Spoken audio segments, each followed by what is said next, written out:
With regards po sa situation kung may babalik pa rin po ba natin ang taong mahal natin, ang feelings po ba niya ay may tendency pang maibalik?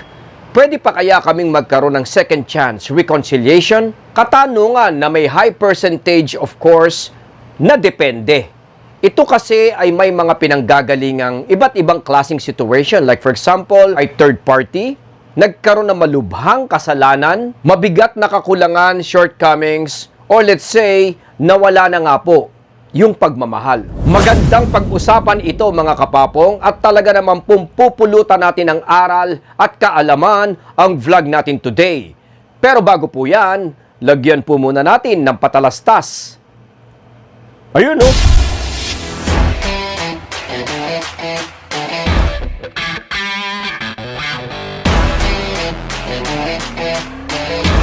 Welcome back po at syempre po bago po tayo mag-proceed, nais ko po muna sana mag-invite na paki-like, follow, paki-dalaw naman po tayo sa ating Papong TV FB page dahil dito po tayo naglalagay ngayon ng mga latest update, mga nangyayari po dito po sa ating channel. At syempre po sa mga nais po tayong makausap sa isang one-on-one coaching, yung ating PTV, Life Coaching Services, ay dito nyo rin po ako pwedeng pasyalan at puntahan. Mag-iiwan po tayo ng link po sa ibaba para maging mas mabilis po ang ating connection.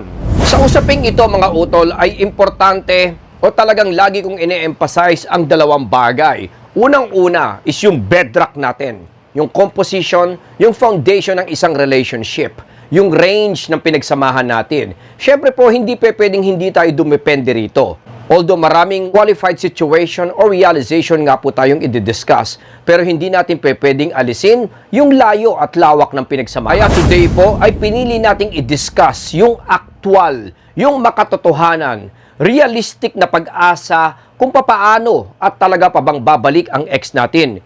Ito po mga utol ay gagawin natin bilang parang self-assessment. Kumbaga dahil nga po iba-iba ang nangyayari o iba-iba ang pinagdadaanan natin, tayo na po mismo ang titingin sa pag-asang ito. Kaya sa mga ilang i-discuss o lilinawin nga po natin, ay malamang na makita natin ang ating sarili. Paki-assess po ito na mabuti para malaman natin kung tayo po ba ay susulong pa rin, aatras, mananahimik, or let's say, magpapaubaya. Hindi po natin pwedeng baliwalain mga kapatid dahil isa po ito sa pinakamadalas at lagi pong nababanggit na katanungan po sa ating coaching session. Babalik pa ba? Number 1 po na dapat natin tignan, ano ang pinaka naging cause, dahilan po ng inyong breakup o rejection. Kasi kung halimbawang ang nakikita lang natin is yung pagiging upset niya, yung galit niya, yung pag-iwas niya mga utol. Lagi ko nga pong binabanggit na ito po ay isang emotional attachment. Sometimes kasi sa mga palad, ang left ay pwede nating sabihin galit, ang right naman ay pwede nating sabihin love. Ito po ay two different thing na laging ang pinagbibintangan o sinasabing magkasalungat or magkaiba. Pero alam naman po natin, ito po ay both emotions mga utol na nararamdaman ng isang tao whenever siya po ay may attachment or may feeling sa atin. Kaya pag ito ay galit na lagi naman po nating sinasabi, ay kailangan lang po nating bigyan ng panahon ito para mag-heal, mag-subside yung mga negativity. Huwag nating tignan ito at ipilit ito or let's say i-push ang ating kagustuhan habang nararamdaman po natin ang mga anger at upset at guilt at malalim na tampo ng ex natin mga utol.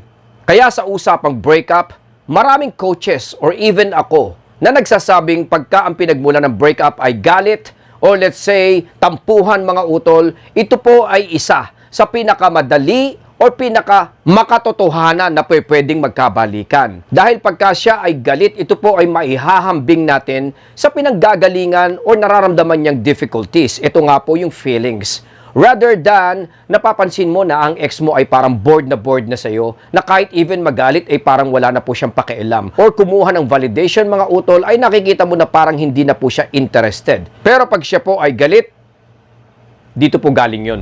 Second mga utol, yung magnitude, yung pinanggagalingan, gaano ba ito katindi?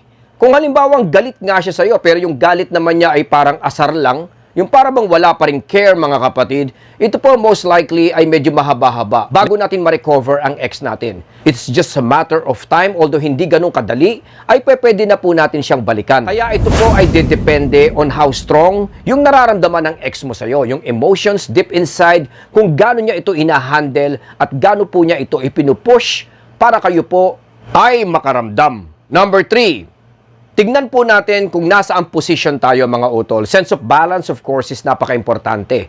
Tignan natin kung kayong dalawa ay nasa parehong page. Parehas po kayo ng pahina at parehas po kayo ng landas na tinatahak.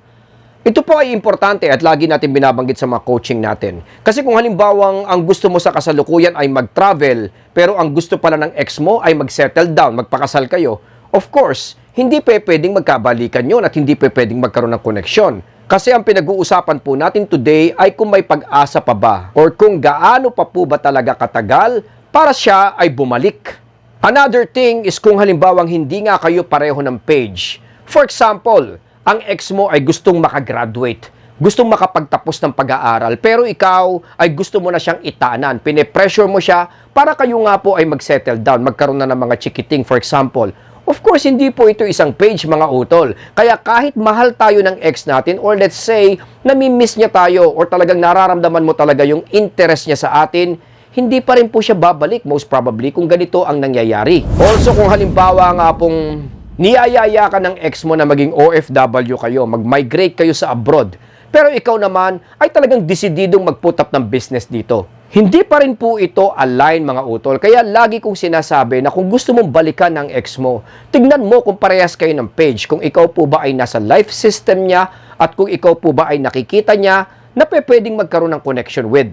Binabanggit ko po ito dahil sa usapang pakikipagbalikan ay mas magkakaroon ka po ng higher chances, opportunity to win your ex back kung halimbawang parehas nga po kayo ng tinatahak. And also, yung nararamdaman at talagang pwede niyang ma-feel na pwede kanyang i-insert nga po dun sa life system or plano niya sa buhay. Number 4 po is kung gaano na po ba katagal. Ito po ba ay kamakailan lang or ilang taon na po o ilang buwan na po nangyari. Dahil kung halimbawang isang buwan pa lang, for example, let's say around 45 days, ito mga utol ay lagi natin tinatawag na pwede nating itapal. Band-aid solution ito para sa akin mga kapatid. In reality kasi, mas ideal po sa akin kung halimbawang lumagpas na po ng mga 4 months. As I've mentioned in my experience as a coach mga utol, 4, 5, 6 months, yun po yung mga talagang ideal na talagang na-detox na po at na-heal na po yung mga negativity at talagang positive na po ang parehong pananaw.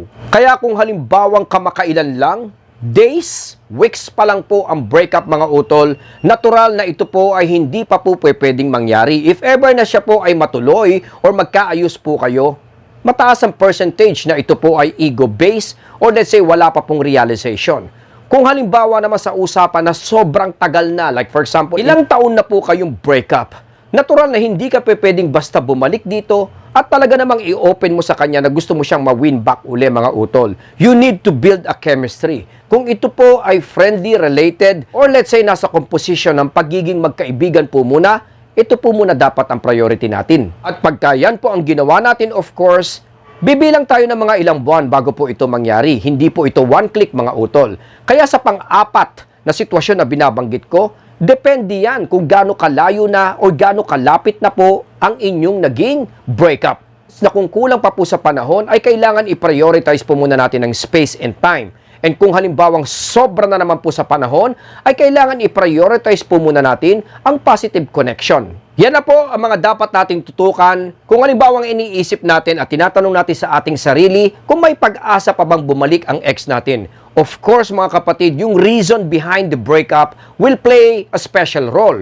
Kung halimbawang syempreng nagkaroon ng third party, medyo may question kung halimbawang mababalik or babalikan pa po ba natin siya. Kung halimbawa naman na loss ang interest, na wala po ang affection, of course, kailangan po natin magsimula sa zero at kailangan po nating mag-confess or let's say, dumikit muli sa kanya emotionally. And then also, kung halimbawa naman na parang wala naman talagang love na namuo or let's say, parang wala naman talaga kayong naging connection, By label, kayo po ay naging magkarelasyon, pero in reality ay hindi naman po pala kayo nagkaroon ng composition or foundation. Of course, kailangan po muna nating i-build ito. Kaya nga po, depende ito mga kapatid kung saan po nanggagaling at saan po hinuhugot yung breakup situation ninyong dalawa. Pero tandaan po natin, bedrock, composition, foundation ninyong dalawa mga kapatid, magiging main issue po ito mga utol. At sinasabi nga na kung may malalim kayong pundasyon, marami kayong fun moments, positivity, at talaga naman pong nagkaroon kayo ng mga memorable moments no mga time na yon kung saan alam natin na siya po ay na-excite, na-inspired, at talaga naman pong ginanahan. At talaga nagkaroon po ng legit na feelings po sa atin. Siyempre po pagka ganyan ang situation mga utol, ay malamang na kaya natin siyang ibalik. Tandaan, pag-aralan, at pag-isipan po nating mabuti. Yung pagmamahal o naging relationship nyo ba ay parang fireworks lang na nagkaroon ng parang impact together, kaya pong naging relasyon, or talagang both of you grew together at talagang nag-develop po kayo ng emotional connection sa isa't isa. Kasi hindi po pwedeng basta relationship lang ang tinatawag, may pangalan, nagkaroon ng label, ay pwede na nating gawing basehan na siya ay babalik. Maaaring ito po ay label or pangalan lang mga utol, pero para po sa akin, ang pinaka-importante ay yung naging panahon, yung naging emotional connection nyo po, and syempre po, yung naiparamdam at naipakita po natin sa kanya nung kayo pa po, yung pagmamahal, yung time, effort, yung mga naipakita nyo po sa kanya, yung support, nung kayong dalawa pa po, ay nasa isang relationship. Hanggang dito na lang po muna si Papong TV. Patuloy po nating suportahan at alagaan po ang ating mga mahal sa buhay. Maraming salamat po sa inyong lahat. Stay safe po, Papong TV.